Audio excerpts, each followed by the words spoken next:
Capítulo 6. Palavras maravilhosas, atos poderosos. Até os dias atuais, as palavras de Jesus penetram no coração do homem por causa da sua justiça, humildade e pureza. Mas Jesus não falou apenas palavras bonitas. Jesus foi exemplo. Ele não disse aos seus discípulos: sigam os meus ensinamentos. Ele disse: sigam-me. Do mesmo modo, aqueles que se dizem crentes em Jesus devem também demonstrar em suas vidas o mesmo exemplo de justiça, amor e pureza, e não a ganância por dinheiro e bens materiais, nem buscar a glória e a honra dos homens, nem tentar controlar a vida de outras pessoas com autoritarismo e força. Jesus é o nosso exemplo.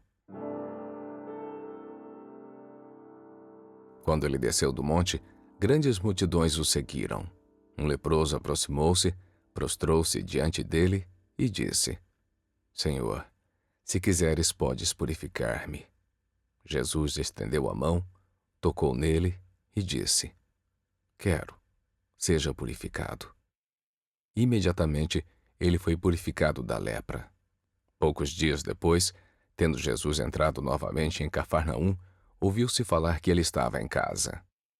Então, muitos se reuniram ali, de forma que não havia lugar nem à porta, e Jesus lhes pregava a palavra. Alguns homens vieram até Jesus trazendo um paralítico carregado por 4 pessoas.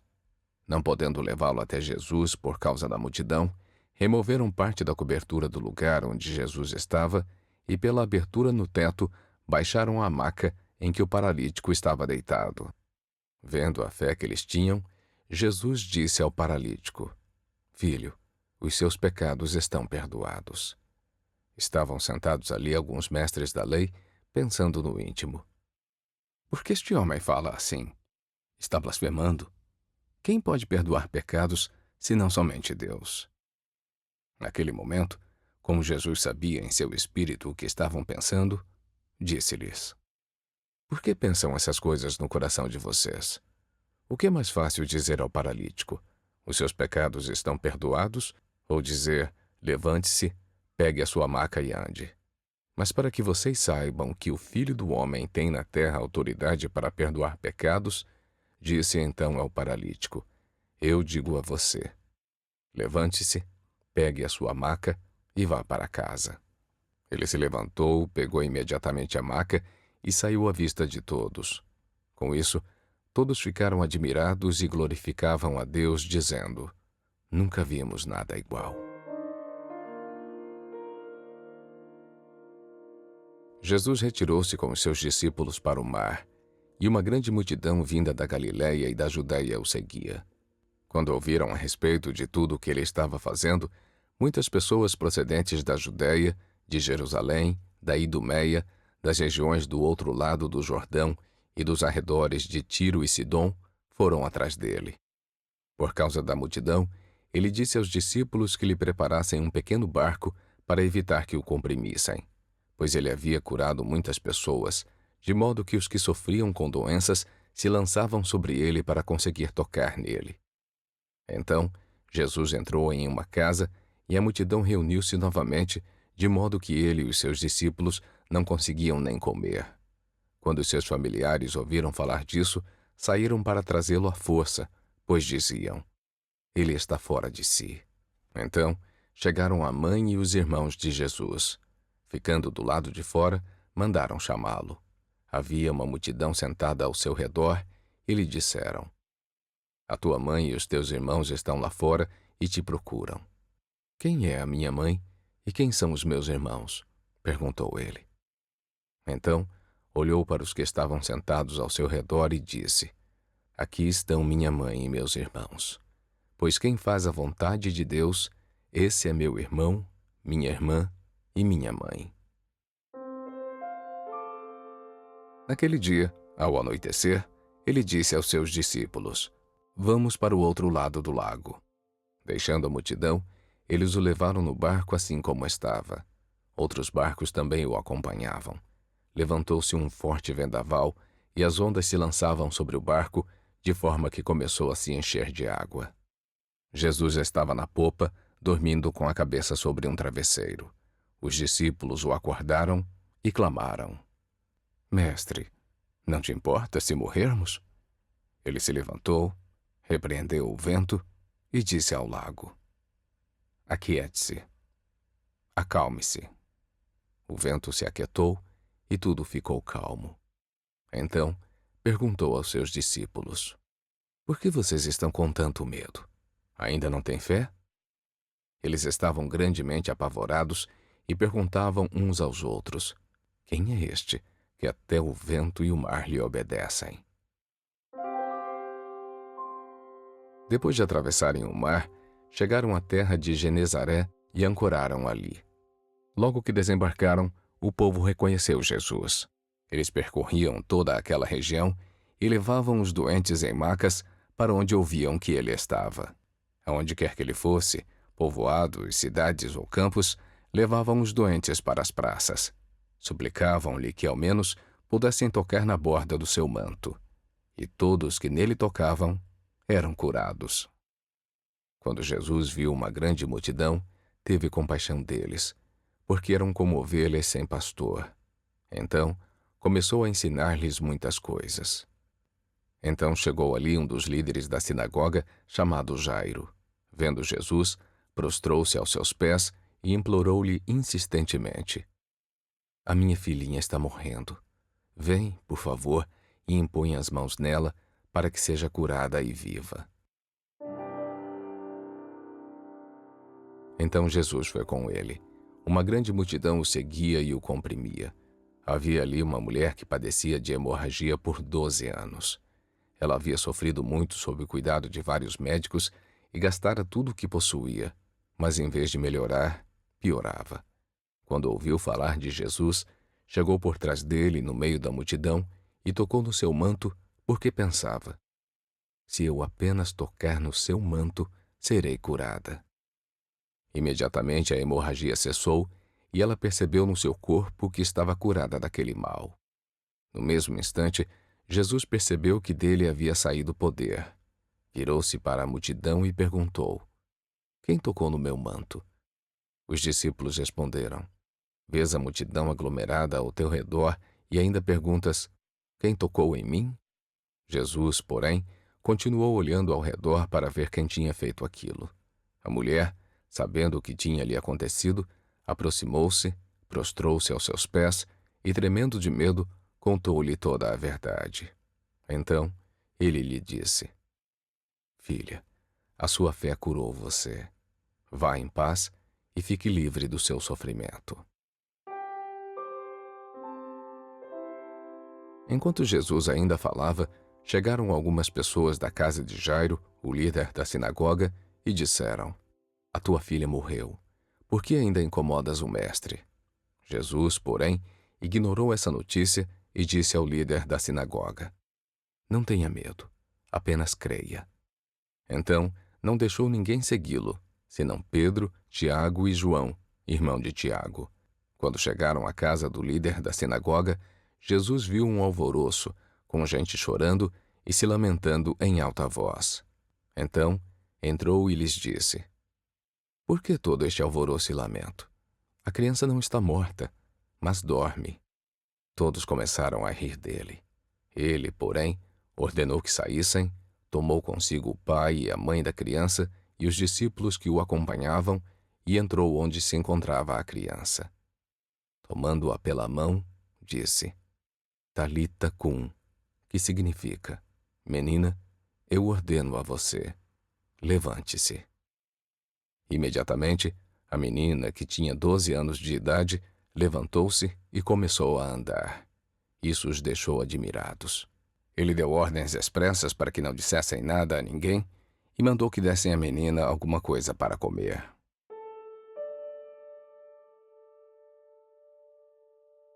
Jesus disse: Em verdade lhes digo que quem ouve a minha palavra e crê naquele que me enviou tem a vida eterna e não será condenado, mas já passou da morte para a vida.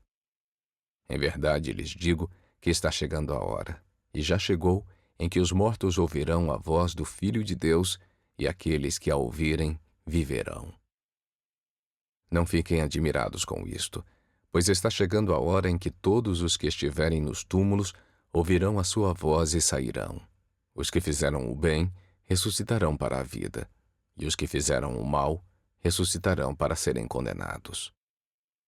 O Filho do Homem enviará os seus anjos, que tirarão do seu reino tudo o que faz cair no pecado e todos os que praticam a iniquidade, e os lançarão na fornalha ardente, onde haverá choro e ranger de dentes. Então, os justos brilharão como o sol no reino do seu Pai. Aquele que tem ouvidos, ouça. O reino dos céus é como um tesouro escondido em um campo. Certo homem, tendo-o encontrado, escondeu-o de novo e então, cheio de alegria, foi, vendeu tudo o que tinha e comprou aquele campo. O reino dos céus também é como um negociante que procura pérolas preciosas.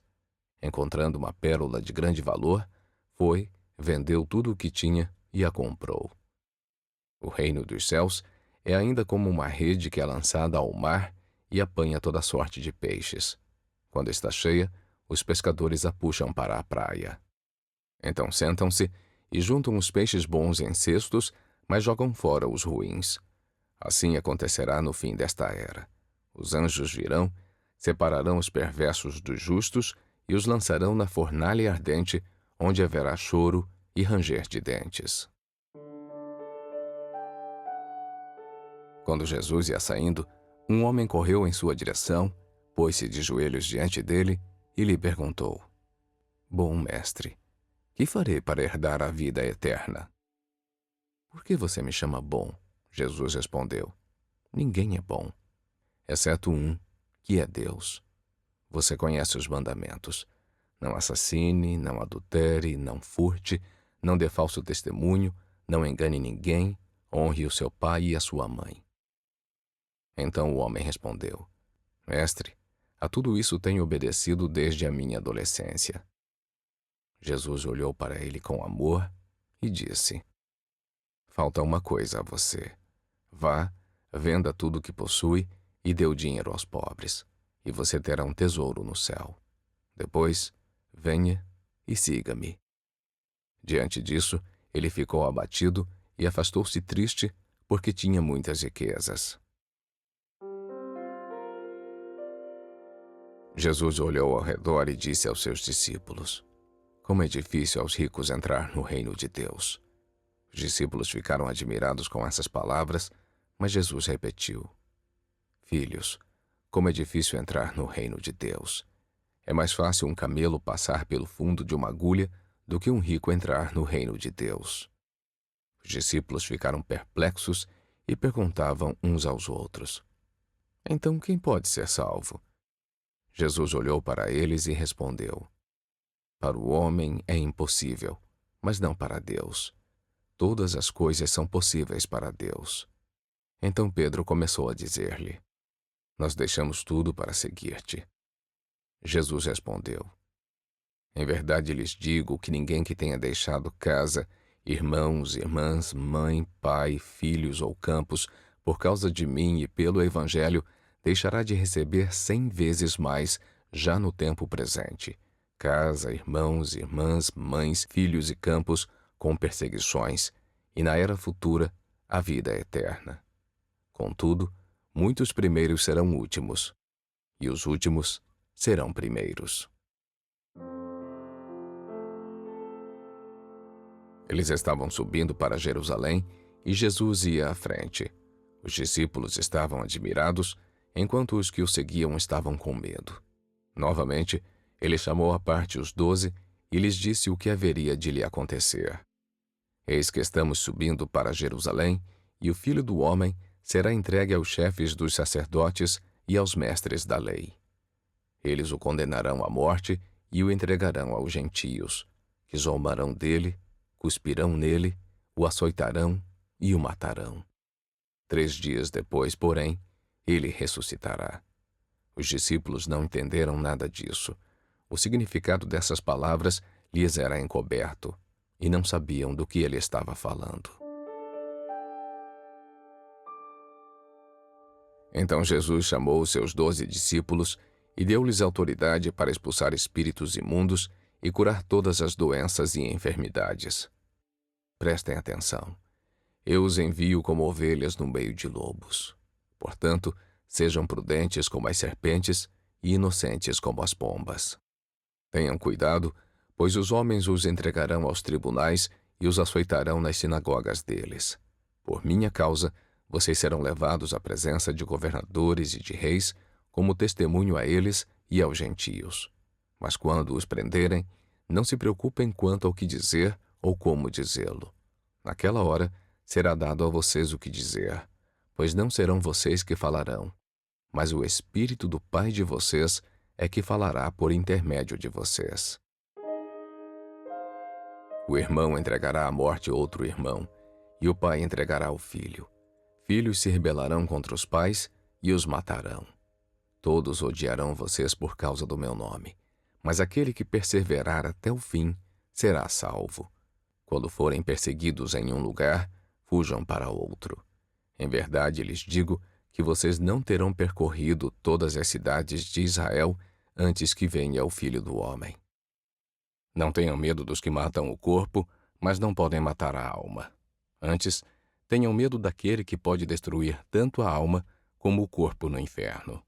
Não se vendem 2 pardais por um asse? Contudo, nenhum deles cai no chão sem o consentimento do Pai de vocês. Até os cabelos da cabeça de vocês estão todos contados. Portanto, não tenham medo.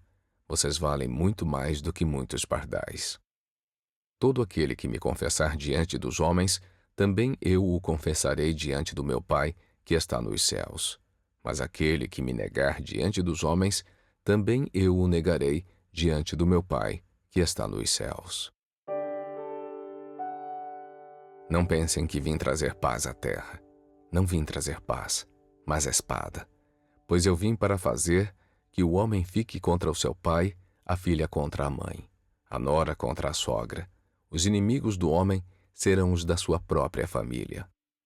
Quem ama o pai ou a mãe mais do que a mim, não é digno de mim.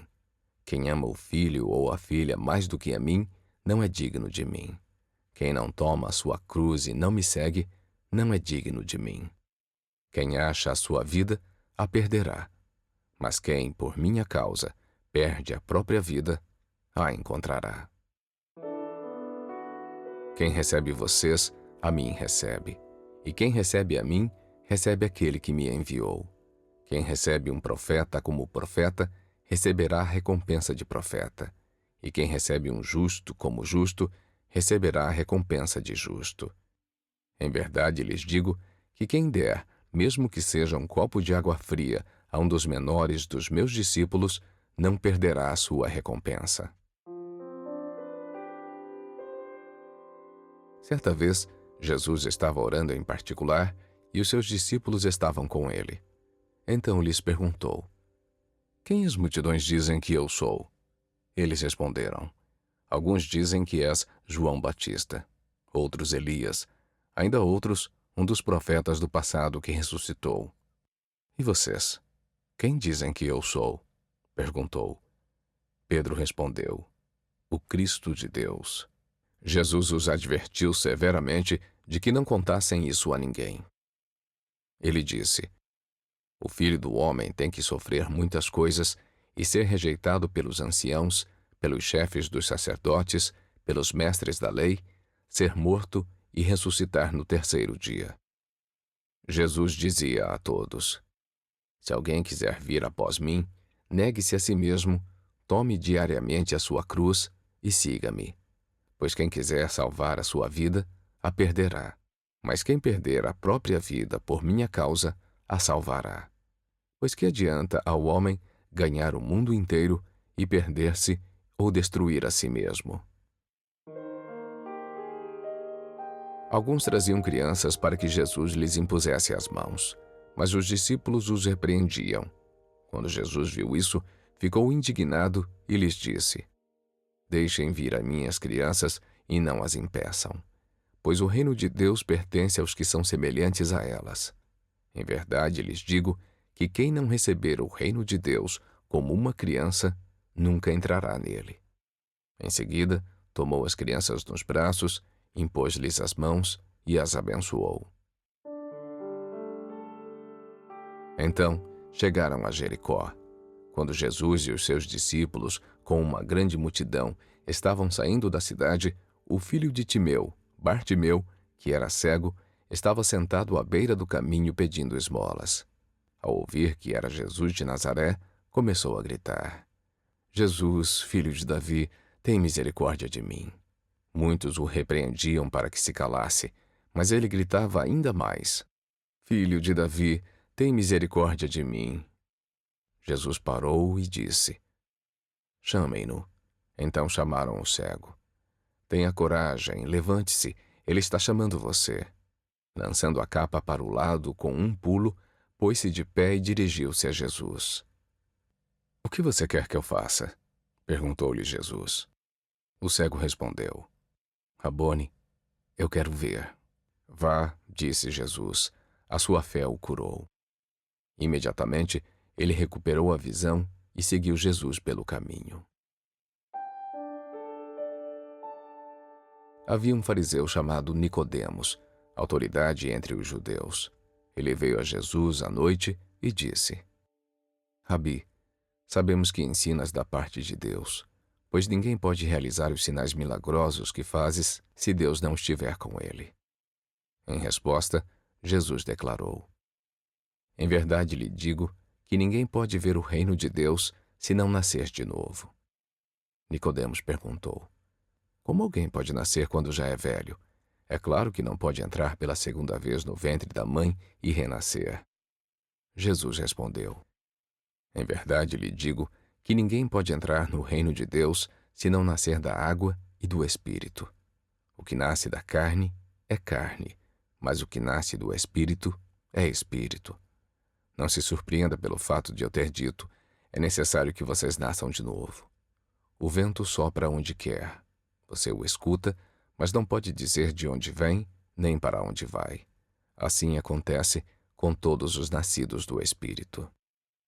Nicodemos perguntou: Como pode ser isso? Jesus disse: Você é mestre em Israel e não entende essas coisas? Em verdade lhe digo que falamos do que conhecemos e testemunhamos do que vimos. Mas mesmo assim, vocês não aceitam o nosso testemunho. Eu falei de coisas terrenas e vocês não creram. Como crerão se eu falar de coisas celestiais? Porque Deus amou tanto o mundo que deu o seu Filho unigênito, para que todo aquele que nele crer não pereça, mas tenha a vida eterna. Pois Deus enviou o seu Filho ao mundo não para condenar o mundo, mas para que o mundo fosse salvo por meio dele. Quem nele crê não é condenado, mas quem não crê já está condenado, por não crer no nome do Filho unigênito de Deus. Este é o julgamento. A luz veio ao mundo, mas os homens amaram as trevas no lugar da luz, porque as suas obras eram más. Pois quem pratica o mal odeia a luz, e não se aproxima da luz, para que as suas obras não sejam manifestas. Quem, porém, pratica a verdade, vem para a luz, para que se veja claramente que as suas obras são realizadas por intermédio de Deus.